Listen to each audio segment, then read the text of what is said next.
Good evening, everyone. This is Dolores Cannon again with the Metaphysical Hour. And we're back from our trip, and so we're going live tonight. You probably know last week we were in North Carolina, where I did one of my classes and a lecture there. And that was a short trip and an interesting trip. Yes, They usually all are. Yes. But my daughter Julia's here because she likes to chime in too. We do want to make some announcements. We are coming up on our conference. We keep talking about that. It's our 5th Transformation Conference, and it's held here in Rogers, Arkansas.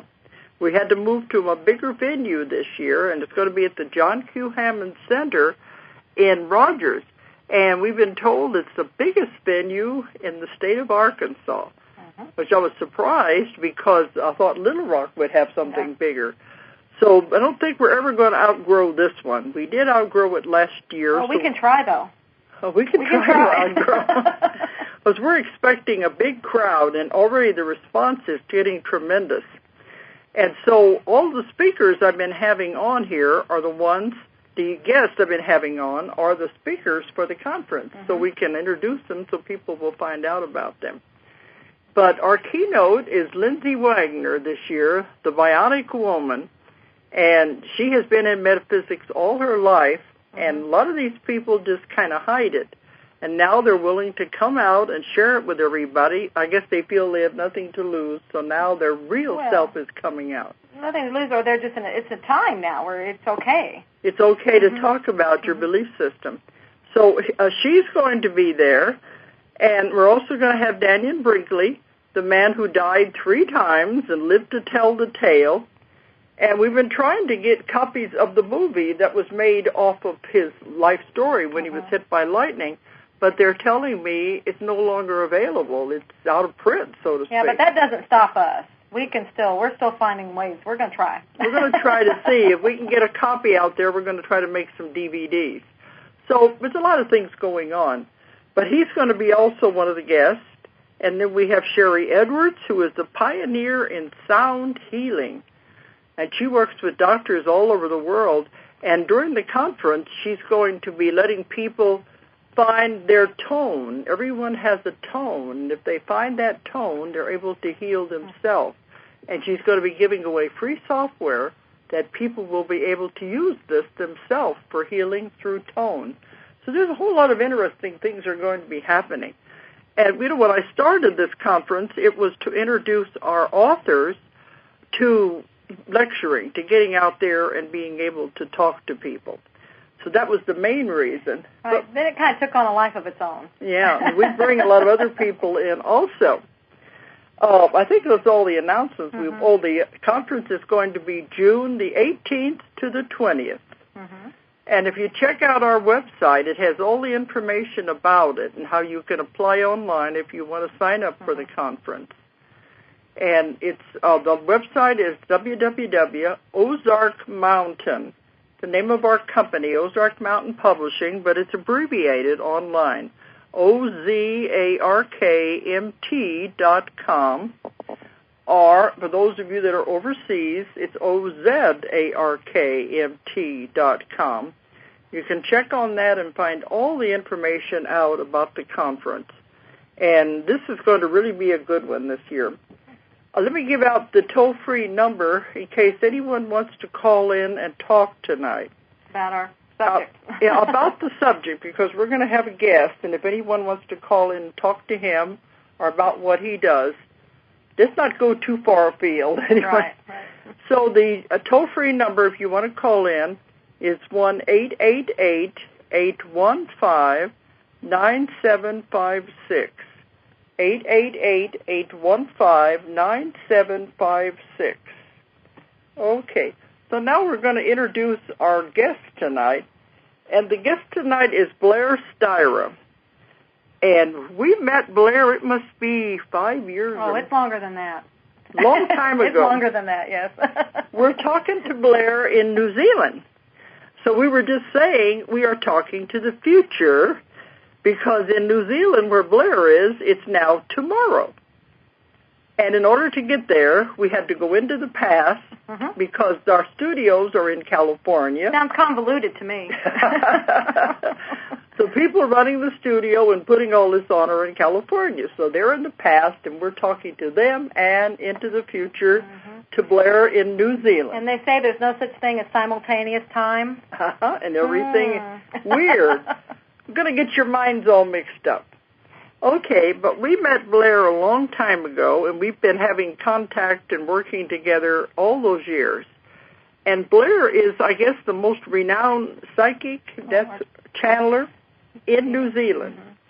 And when we've gone to New Zealand, he introduced me to New Zealand. We spoke together on lectures. So within November last year, we decided to help introduce him to the United States. So we gave a joint lecture in Long Beach, California. And there's something about it, it seems to work. Yes. Oh, it's very well received. And people always think that we have been practicing all of this, and we just get up there and do it. We wing it, and it just works.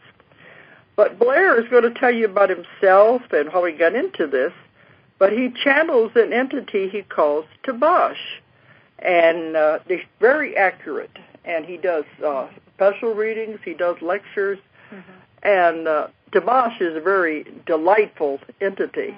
Yeah, Blair is too. Even though... Okay, so Blair, you're there, aren't you? You didn't fall asleep on us. Just about, but I woke up again, so that's all right. You know what it's like living in the future. It takes quite a lot to hold on to it. That's what I mean. We're also in the middle of winter here as well, so you guys are going into summer. So they're going into winter. So everything is mixed up. So we've got the times and the seasons, everything is all fouled up. So you want us to send a little warmth your way, or is it too cold yet? No, actually we have a really, really crystal clear blue sky day. The sun is actually shining through the windows here. I've even turned the heater off, but I'm sort of in boots and in jumpers and jeans and that sort of stuff. So. Okay. Well, Blair and I are going to be doing some joint lectures in July. Right. But first, he's coming over to do our conference, and he's going to be one of the speakers at the conference in June.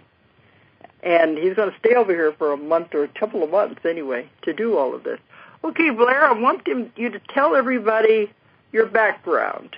Tell them how you got into this. Okay, well, I was actually born in Canada, and my family immigrated to New Zealand in the early 70s. And so I always say that, I was born in Canada, made in New Zealand, and I'll be finished in the universe, so to speak. and so my whole spiritual journey, I suppose, began in my 20s, and my wife was diagnosed with breast cancer, and at the time it wasn't a very good prognosis, so we started looking at just the whole concept of life after death and started reading books and opening up those sorts of doors. And gradually, as my wife started to recover, then we realized that obviously there's a bigger journey than what we'd thought. So rather than just mind and body, it was mind, body, spirit. So we just got on with life, and I just kept reading and meditating and linking into things that were of interest to me. And all my life I'd had a sense that there was what I'd called something more, but I never could really put it into any forms of words. And I remember in my early days of Canada, where we lived, I used to wander around the local cemetery about the age of 11 and just feeling the energy and not knowing what it was, but I was always so peaceful with it and just had that connection with that something more. And then while my wife was recovering and I started delving more and more into things, I had some really amazing meditations and started realizing I was opening up a lot of doors for myself. And then did some trips overseas, and at this point in my life I was considering, career moves that I was wanting to make. And my mother-in-law had passed away while we were traveling, and when we were in London we had a feeling to go to the Spiritualist Church in Belgrave Square. And there was a medium from Norfolk who was there. Now, he gave my wife an excellent, accurate reading from her mother. And then he came to me and he said, well, Spirit wants to talk to me about your career. And they said, I see two rooms. I see a room with a big building in it. and it had a red cross on it. And at that point, I had sort of seriously considered looking at maybe going into some form of medical career. And the other room, they said, was a room full of light. And I thought, well, I don't know what that is, because if I thought, doing anything as a job spiritually, at that point I would have thought, well, my elevator doesn't go to the top floor. So it was confusing to me about the room of the light, but I thought, well, definitely, I can understand the other one. But the guy said to me afterwards, he said, whatever you do, you're going to excel in. And when we came back to New Zealand and, certain circumstances happen, you meet up with certain people, doors open, etc. And it was actually another channel that introduced me to Tabash. And so we went to see this woman, and she was doing a public meeting. And some part through her meeting, she just suddenly stopped and stared into the audience and then pointed a finger and said, you are a channel. And she was actually pointing to me, but I thought she was pointing to the dude behind her. Anyway, so I sort of looked behind me, I'm thinking, oh, this guy's a channel, oh, this is really cool. And but then I realized that she was actually talking to me, and I'm like, excuse the French here, but bugger this, I don't know. Anyway, that's a New Zealand terminology, by the way. And anyway, so I ended up doing some of her seminars, and it was just like another door opened up, and I realized that, God, the God nature in me had opened up to a point where, I was able to be utilized in this sense. And this is where I got connected with Tabash, and he started appearing to me first in meditations, and then one day I was having a meditation, and he told me to open my eyes. And I was feeling so good that I thought, oh, no, I don't want to open my eyes because I'm going to go out of this nice feeling. But then he was quite insistent, so I did. And I wasn't even in the room that I had been in. My whole spirit had shifted into another dimension, and I was with Tabash, and he was standing in front of me. And so he started talking to me about the work that we could do, the commitments that we'd made as a karmic thing between the two of us. And it all felt so natural, so real, so wonderful. And never for a moment, and never ever have I ever doubted the energy. I never felt frightened of it. I never felt worried about it. Often people have said, oh, you must worry about, what you're doing and where you go, and you have to protect yourself. But the way I look upon it is that, if we're all God in our nature, then really what do I have to protect myself from? And so exactly. I started just giving me guidance about things I needed to do, dietary patterns and exercise regimes, etc. And then it just sort of gradually built until one day he said to me, right, we want to hire a hall and we want to do a public lecture. And I'm like, okay, right, stab in the dark here. And I had no idea how many people would come. I thought 3 might come, 100 might come. Anyway, so in fact 100 turned up. And I just remember going onto that stage and thinking, I just want to get out of here. It's just, anyway, so I brought Tabash through, and, he did his magic, and, pretty much from there on, it just escalated. And I've been channeling Tabash publicly now for almost 19 years. And, here in New Zealand, we've done a great deal of public work, as in meditation, teaching evenings. We've done a lot of seminars on different things. We had our own radio program for a couple of years called Talking with Tabash, where Tabash would interview people, and he'd also do a teaching. And we had some interesting situations. The one that sticks in my mind was a woman who was a channel from the UK. And so what happened was that she channeled her spirit, and Tabash interviewed the spirit. And I'm sure that would have been the first. Really? and people could ring up and ask questions and stuff like that. And then I started doing some work overseas in the UK. I've worked in France a couple of times, and of course last year breaking into the US energy.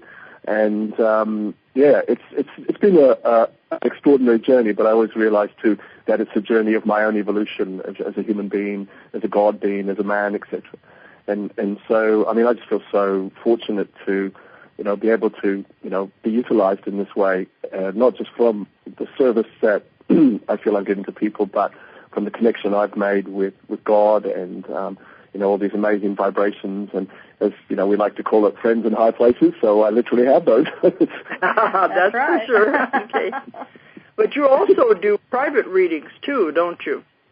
Yes, that's right. When people come to consult with Tabash, in fact, today is a working day for me, and so I'm just doing this interviewing between clients. And people come to talk to Tabash on all sorts of things. He's rather like a spiritual advisor, a life coach, a mentor, a therapist, all rolled together in one. And basically what he does is he just talks to people about their lives, the patterns of their lives, what's going on, what they're dragging around with them, presenting excellent tools to help them evolve and understand that there's a bigger picture. The way that he does his readings, he's fairly in your face. It's never intrusive, but he's not spouting a whole lot of ambiguous nonsense. He really gets quite specific about your journey. But at the end of the day, he's still. I'm sorry? Yeah. He's not vague at all. He tells it like it is. Oh no, absolutely, yeah. He understands that. Okay, if you're here, then I'll tell you. And so, but he doesn't expect people to treat it like the gospel truth according to Tabash. So, as you all know, we all have free will to define what we do with the information we gather.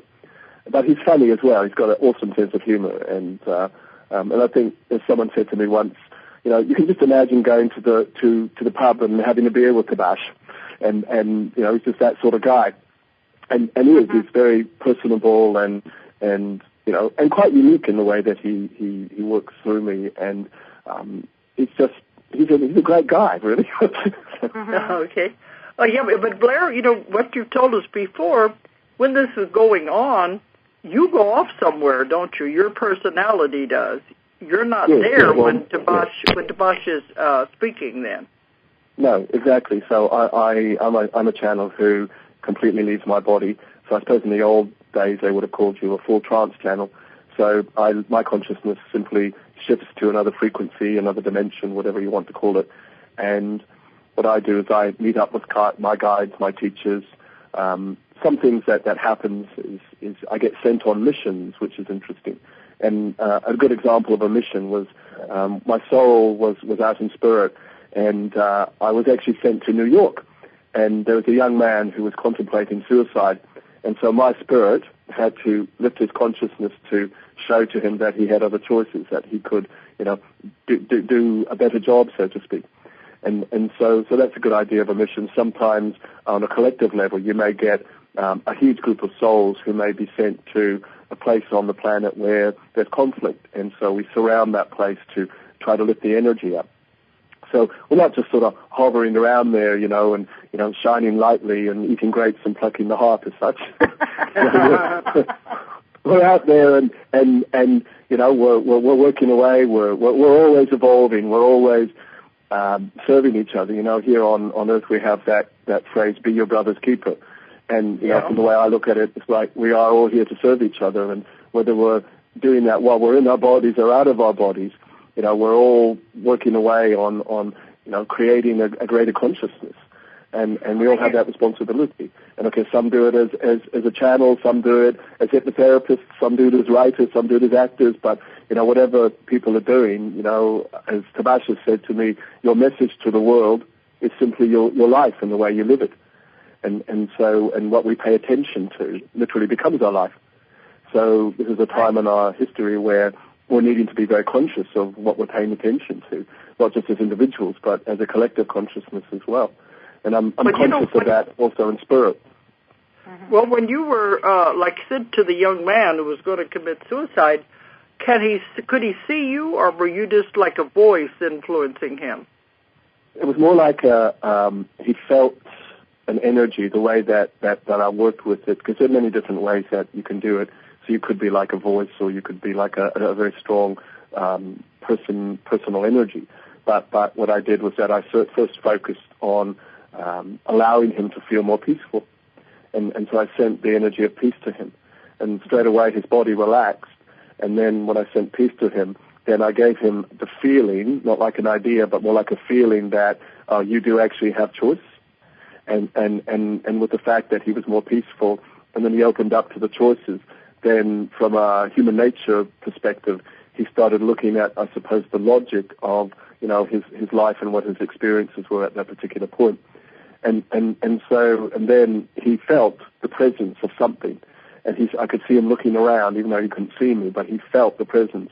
And then the moment he felt the presence, then what he did was that his soul lifted up to connect with God.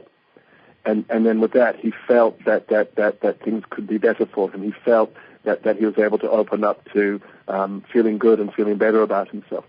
And then the interesting thing about this was that, because remember, we were putting out vibrations all the time. And so he's putting out this vibration. He felt better about his life. And with that, the phone rang in his apartment.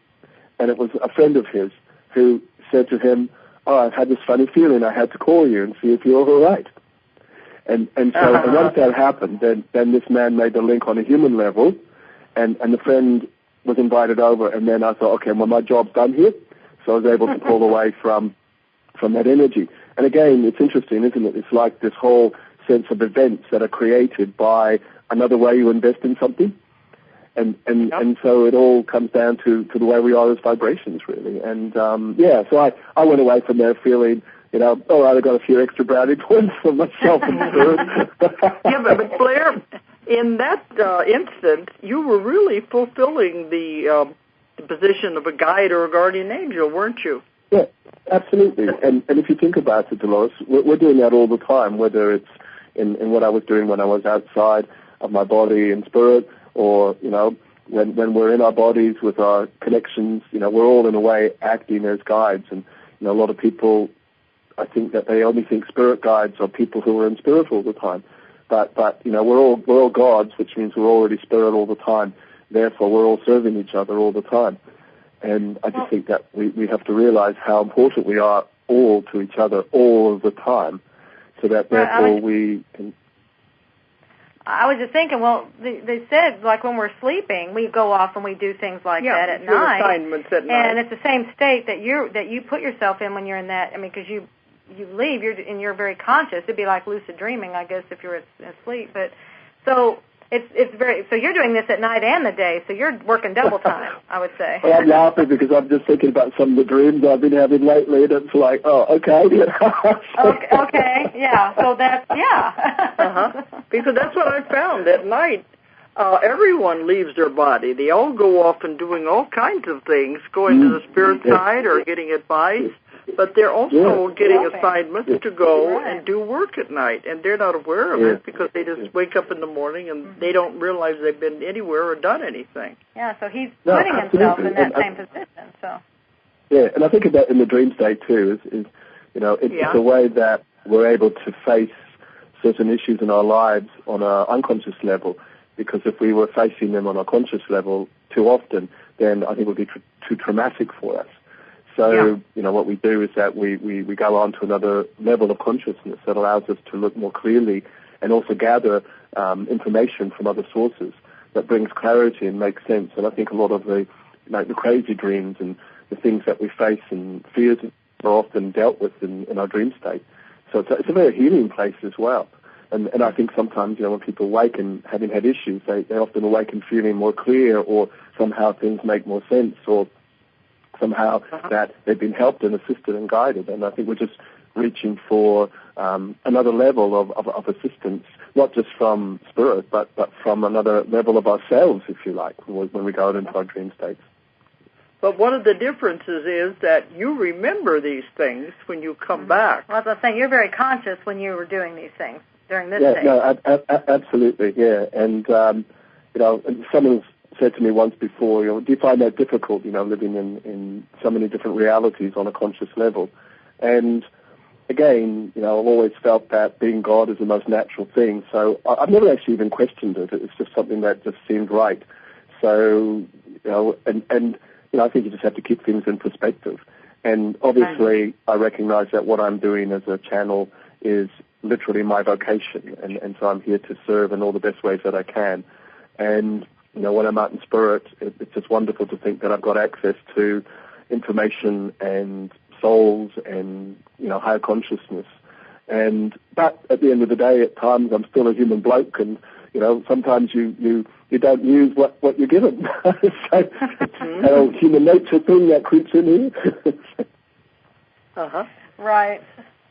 So really you're vacating your body and letting Tabash do another thing while you're off doing these other adventures. Yeah. And you don't, I like really it a bit like I'm lending them the keys to the car, And okay. so the time that he's doing the driving, I've gone down the road or something.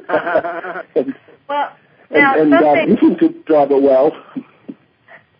Now, I know the last several times we've been with you, I've noticed that you, and I don't know how long, maybe this has been going on all along, but it seems like you're doing a lot more consciously, where you are talking to Tabash, or you're tapping into something. I don't know, consciously.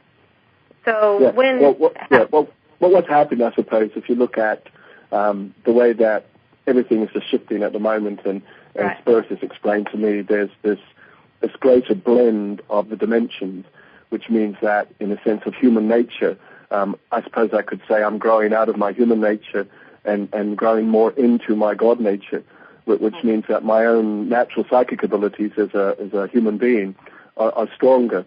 And so even though Tabash is still talking through me, I'm finding that my attunement to people just on a psychic level is very powerful and strong, but also my clarity in regards to other dimensions and other frequencies is getting stronger and stronger all the time. So that sensitivity to that something more is strong. I suppose that makes sense when you think about the type of work that I do. That you're in a way, you're training yourself all the time to become more attuned. And so, as they say, it's all going to amount to something eventually. And so, but I believe that that's the same for everybody. I think that to the level that people are, they're doing the same thing. They're adding more and more dimensions to themselves all the time, which allows them to be more perceptive, which allows them to be more attuned. And what I feel we're doing is we're attuning more to our God nature, which is of course our true nature. And so it just happens. And I know you guys are doing that as well. It's just this, you just know after a while, basically. The thing is, after a while, and this is how I view evolution anyway, is that, at some point, you just become that collective energy. So therefore, at some point, the world won't need psychics or channels or mediums or whatever, because we're just going to be all about ourselves anyway. Everybody will be doing it then. Exactly. And that's what I tell people. And they want to know how I do what I do. It's like, well, you can do it too. Everybody can do this. So just tap into it. But for most people, what happens is that they let their human nature actually get in the way. And it's the human nature that carries all the emotional patterns and attachments and addictions and ideas and feelings and belief systems, etc. And so when you move away from the old belief systems, then you change the model of what the outcome of your life is going to be. Yeah, I call it the conscious mind, the stupidest part of the human being. It always tries to be in there. We want it out of the way. Okay. I laugh when you said that because, Tabash is always saying, if you're going to do anything, be God doing it. And I'm just thinking, even if you're feeling stupid, then be God being stupid. All right. Stupid in the highest possible way. Yeah, there you go. But I think what Julie was talking about... You can't get away from anything. No, you can't.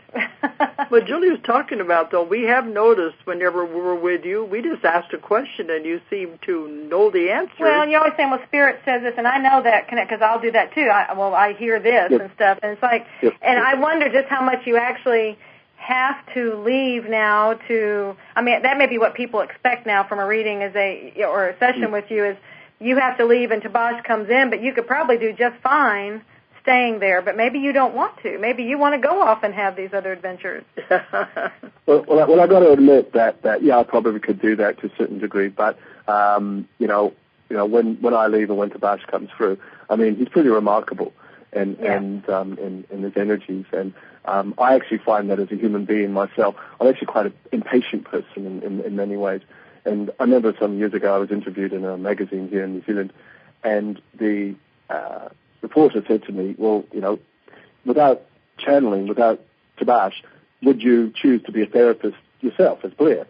And I looked at her and go, oh, God, no. I'm too impatient for that. And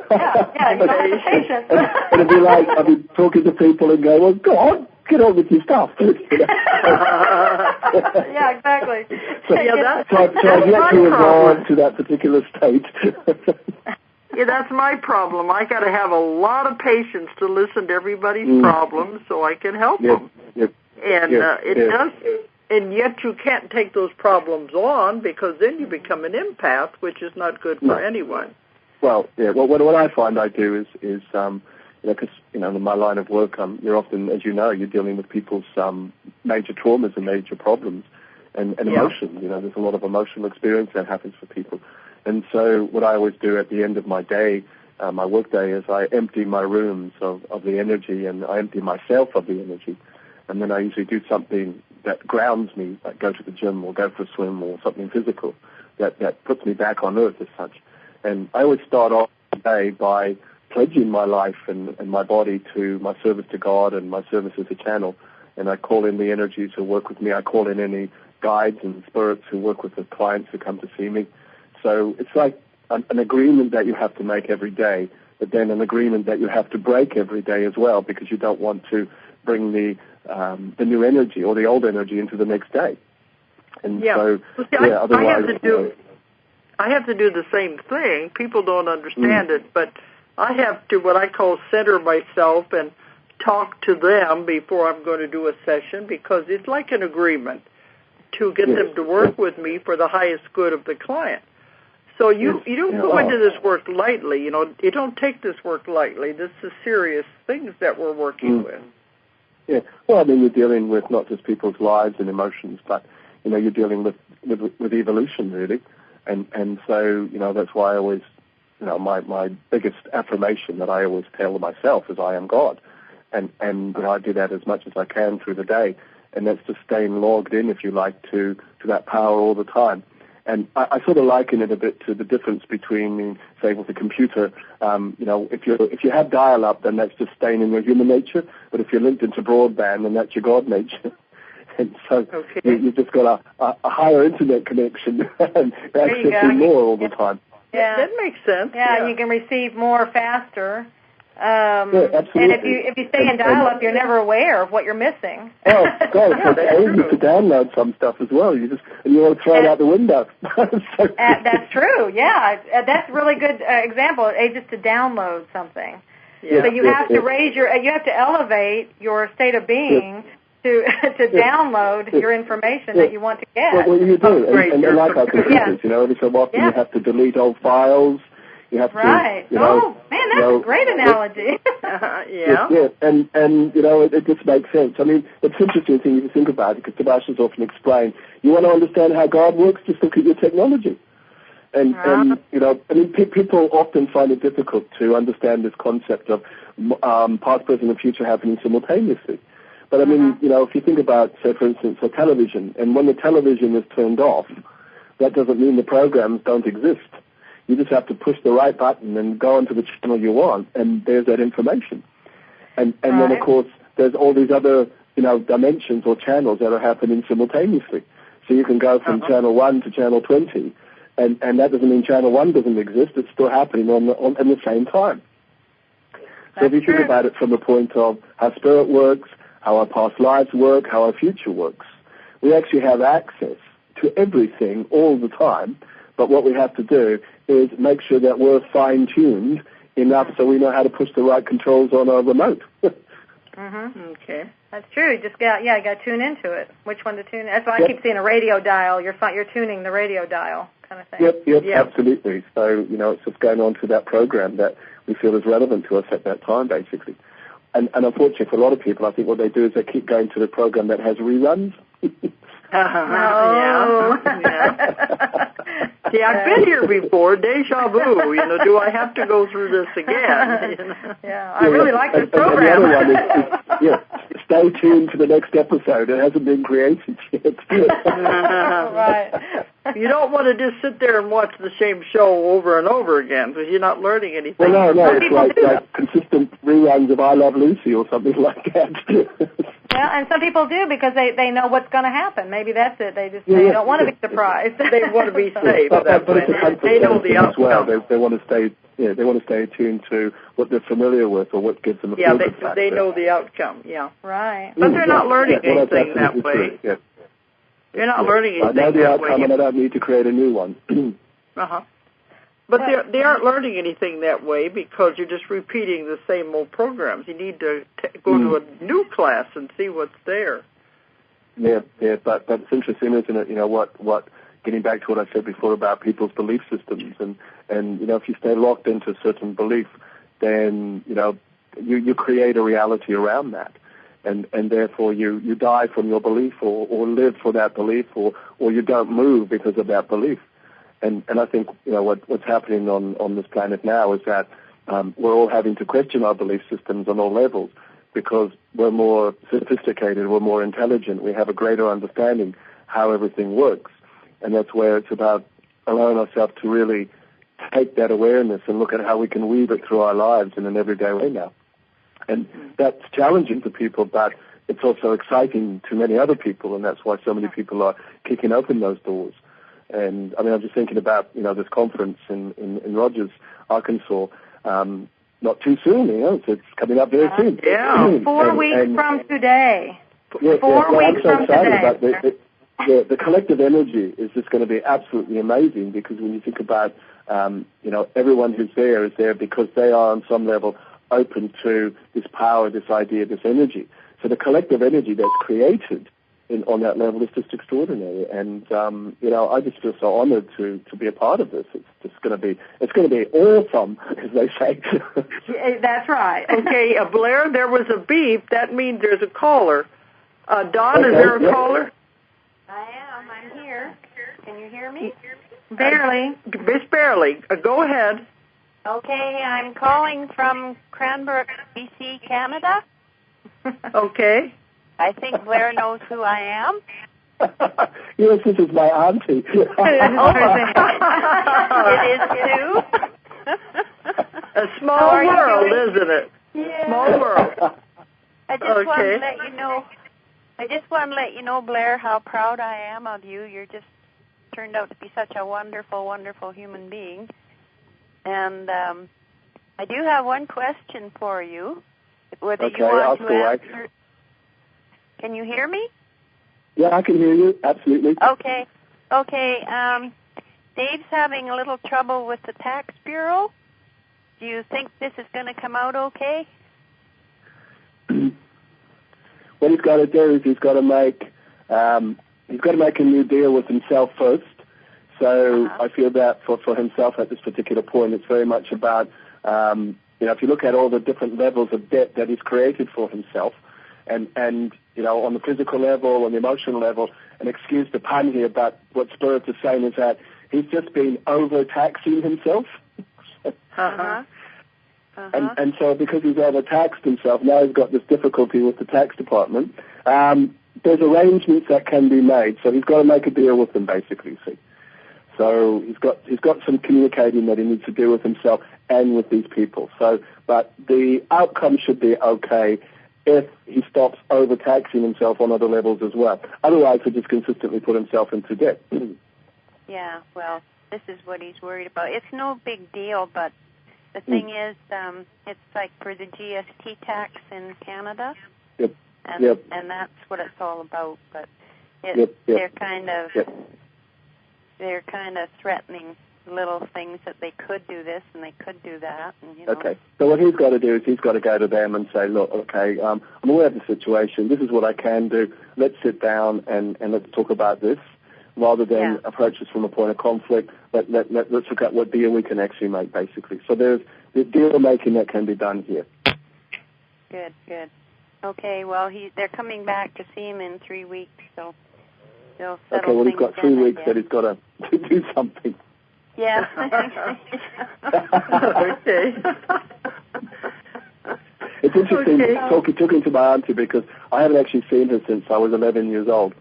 I was going to say, does she have any stories about you from when you were little that she can share? Oh, I have a really, really, really good one. He was I knew you did. Okay, I was pregnant. He was 3, 4 maybe, and I'm doing the dishes at his place, and there's soap bubbles in the sink, and he comes up to me and he says to me, "How do the babies get out?"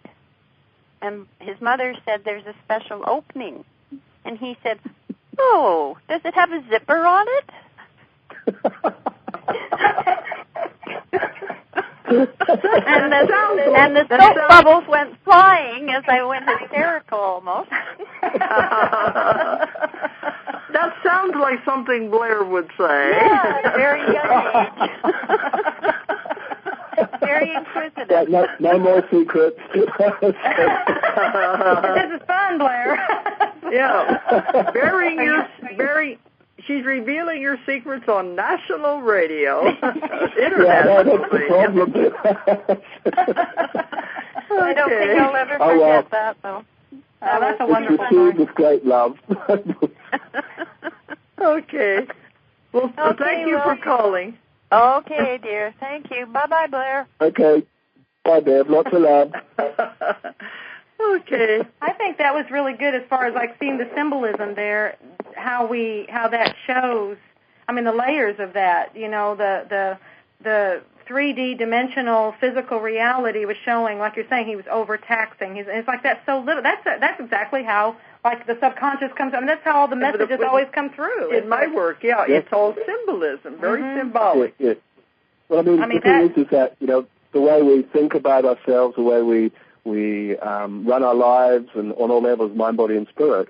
Whether it's positive or negative, it's going to find that sort of reflection in our lives.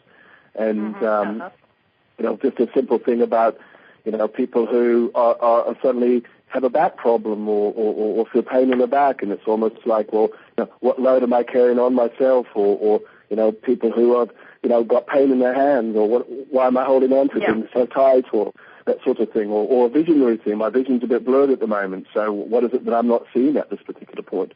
Or perhaps what do I do not need to see at this point? Right. That's the kind of thing I work with all the time. Well, Blair, Julie's got a question that she was thinking about. Yeah. Well, you know how they keep talking to me. And they've been asking me, it's like this keeps coming up about you for me to ask you. And it came up again as I was coming up for this. But it's like, have you ever thought about teaching people how to do what you do? Well, people have often asked me that question. And from my perspective, I think that I can teach people, Tabash can teach people to lift their consciousness. But I think that in regards to channeling and doing it the way that I do, then I think every person who has that ability, it's unique to them as an individual. And so the way I channel spirit, it's not necessarily, it might not happen in the same way for other people because of their karma and what their bodies would accept, what they wouldn't accept. So I've got we'll call it a particular formula that is me, that allows me to bring spirit through in this particular way. So I might be able to show to people, oh, yeah, this is what you do, but then it might not happen because their formula doesn't fit with that vibration, you see. So it's sort of a difficult thing to teach, actually. I think it's natural to you. It's like, if you are Kiri Takanawa, who's a New Zealand opera singer, and it's a natural thing for her to do what she does. And then you get, Susan Price, who lives in Oregon, and she wants to sing like Kiri Takanawa, but unfortunately Susan was not gifted with vocal cords that sound like that, you see. Instead, she sounds like a screech owl. So we can teach her techniques, but she's probably not going to ever sound like Kiri Takanawa. So it can't be taught step by step then. Well, I don't believe it can. It seems like you've said before what steps you did, and I just kept wondering if that could be, because I can see that being done, but you're right. And so I guess if somebody was really inclined to do that, it would come to them, like how you were guided in different places and times of what to do when. Yeah. So it would probably be the same definitely. thing. So. Yeah. I think that everybody, if we're all God, then obviously we're sensitive to everything. And every day of our lives, I think everybody is channeling all the time anyway. But then, to channel a spiritual entity and that sort of thing, it might not necessarily be conducive to someone's vibration or it might not be their karma as such. I know that, I have talked to people here in New Zealand who wanted to do that, but then knowing these people and at times their emotional energies, sometimes it's because they want to use it as a form of escape. They don't like their lives, so if I can channel a spirit entity, so I can get out there and that sort of thing. But again, if that happened, then it wouldn't work for them because they want to get away. They want to escape from reality. But let me tell a story that goes along with what you just said. One of our good friends, Carol Pate, we've had her at a conference. We've talked to her on the radio many times. She has been working with the police since she was 12 years old, and she has a show on the court TV channel. It's called The Psychic Detective. And, you know, she just does this. She works with 300 or 400 murder cases a year with the police. And she says after the show, she gets a call from a woman that says, I woke up this morning and decided that's what I want to do with my life. I want to be a psychic detective. How do I go about it? Mm-hmm. So it's the same thing you're saying. You know, you can't show everybody how you do these things. They're either natural or they're not. Yeah. But I think, you know, anything like that it can inspire people to look at what they can do, and it might not be in exactly the same way, but it maybe act as a trigger to think, well, maybe my talents lay elsewhere, and it's about, you know, opening up those doors and checking that out. So I think everything is a stimulant for everything else, basically. But isn't it funny? Everyone wants to be like everybody else instead of being themselves. Yeah, it would be a very boring world if we were all alike. Well, it would be I do the silly joke. It would bring a whole new meaning to going out there and playing with yourself, that's for sure. Oh, boy. Well, Blair, tune into your psychic powers. Okay. Blair, tune into your psychic powers and tell us what you see for the conference. What do you see as the results of the conference? You know, what we're going to put on it. Yeah. First start, what I got was I got a lot of blue energy that was coming in, and of course that represents the whole energy of high communication. And I felt that the collective energy of this conference is all about people speaking their truth and speaking from a higher level than they've ever done in their lives. And that's not just the people who are participating, but obviously the people who are attending. And Spirit's now drawing out the word healing. So I feel a lot of people will come to this conference, and the collective energy will actually heal them. They'll feel a sense of well-being and a sense of completion in many ways. But also, too, if you think about the diversity of the speakers, it's almost like this enormous collective consciousness where, you know, it's like a part of, how do I want to put it? It's like being in heaven for a while. So that's that conference room. It's like a place that is a part of heaven. When you go there and you participate it with the intention of being God, then it's like you will gather information. You will feel a connection on a level that you've never felt in your life. But then, of course, the thing is that you've got to go out into your world and you've got to take that awareness and live that energy, basically. And, you know, it's all about, you know, as you've written it in the advert of it, it's the transformation. So there's this enormous transformation, and that's going to happen in this sense. And collectively, I'm being shown it like a great big, huge ball of light. So you can imagine the collective energy that we're all going to create at that conference. And in our way, how we're actually going to make a huge difference in the world because of that, because of the mass connection, the mass energy, basically. Well, last year at the conference, there was a tornado right over the hotel, and we blamed it on the energy, so we don't want that to happen again. Well, we'll have a little bit more organized than that. But there's people have said every year, they say this very magical feeling, and that may be like what you're talking about, the heaven, you know, like heaven and stuff. They said they've never experienced a conference like that before. No. And I mean, it's unique to every individual who's going to be there. And if you think about it from the point that we all create on reality, then every person who's there is a formula that's already been established. And so we're all like components that are actually lifting consciousness. And that's why, you know, if there's anyone now listening to this interview who are going to be at that conference, even now this is a good time to be conscious of your intent for what you wish from the conference, but also what you yourself are bringing into the conference as well. So if everyone goes in thinking, right, I'm going in there as God, then we'll just blast a big hole in Roger's Arkansas, probably. That's right. Okay. But we're going to, you're going to be here for the conference the 18th to the 20th of June in Rogers, Arkansas. And then the next month in July, we're going to be traveling all over the United States together, giving a joint lectures. So we're going to probably It's going to be awesome. We're gonna get tired of each other after a while, I think. So. No. Well, if we do that, I'll just tap into another aspect of myself that's not tired of you. Okay, but Blair, for anyone who is listening, tell them how they can get a hold of you if they want to contact you.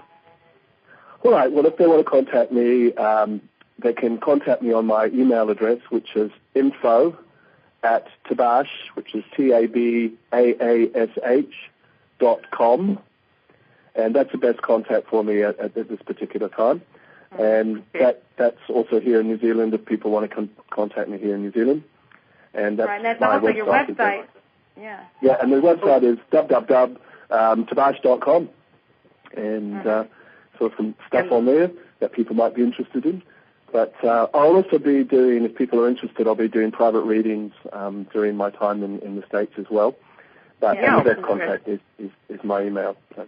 Yeah, and our office is making the appointments, I think. Yeah, for his time. Oh, okay, right. So the numbers, I don't have those on top of my head at the moment, but obviously tap into Dolores' website, and the information is there as well.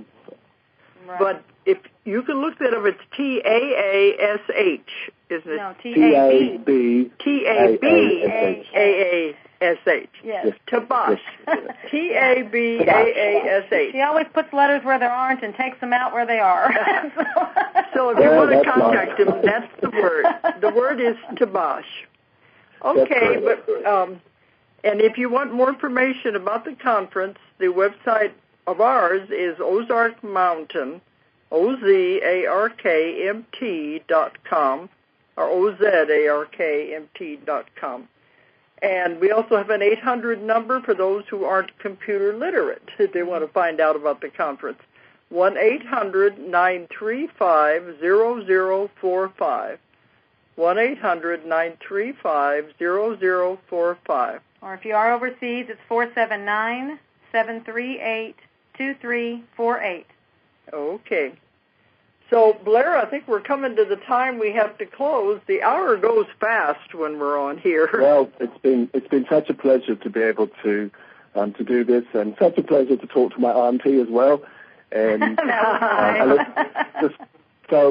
love to everybody, and I look so forward to being in the US again. I think it's an extraordinary place to be, and I just love the energy. And it's funny, I was just thinking the other day about, perhaps 14 years ago, Tabash was doing a public meeting, and he was talking about this literal time in history that we're going through now, about the things that are happening, the changes, and someone reminded me of that the other day.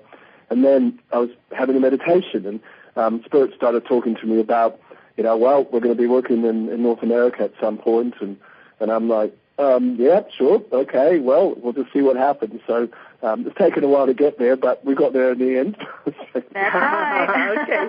And he has never been in Arkansas before, so he's going to be in for a surprise. Okay, it's time for us to sign off. So, Blair, I want to thank you for coming on tonight. Thank you very much for asking me. We want to say good night to everybody that's listening. We thank you for listening tonight. Good night, everyone. Okay. Kia ora, everybody. Bye-bye. Okay. Bye-bye. Bye-bye. Bye. If you enjoyed the show, check out more of our other videos and be sure to subscribe and click the like button. Thank you for listening to the Metaphysical Hour with Dolores Cannon.